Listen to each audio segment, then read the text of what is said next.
For this next test, we're going to talk about hip internal rotation. Hip internal rotation is very important for my swing. So as I make a backswing, my right hip, if I'm a right-handed golfer, has to internally rotate, which means my belly button is facing towards my foot. And this is internal rotation of this right hip. And as I make a downswing, my belly button is facing this foot, which is internal rotation of this left foot. If we can't or we don't have internal rotation, it can limit our turn and limit our ability to generate power. So we're going to talk about a simple test you can do to check your own hip internal rotation and see if it's limited. For this test, we're going to use a few clubs. We're going to use a 6-iron, and this is an important club because this has a lie angle that's going to allow us to test the mobility of our hip. I have another club here. This club here doesn't matter, but the 6-iron is important because we're going to use the angle to check our hip rotation.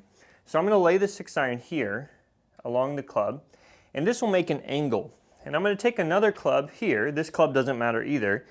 And I'm going to stand and hold this club about my belt line here. For this next part, I'm going to tiptoe on my right side because I'm going to be checking my left side, checking the internal rotation on my left side. From here, keeping my foot planted so I'm not moving it back and forth, I'm going to rotate this way into internal rotation. And what I should see is this club here lines up parallel to this club here. If it doesn't, or if it's shy of that, it's limited. So I'm a good example of this because my left side is pretty solid, but my right side is not. So I'm going to switch this over here.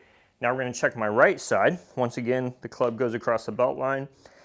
Tiptoe on my left side, and I'm going to turn towards the right. And you can see here that the angle of this club is not running parallel to the angle of this club. So on my right leg, I have an internal rotation mobility deficit.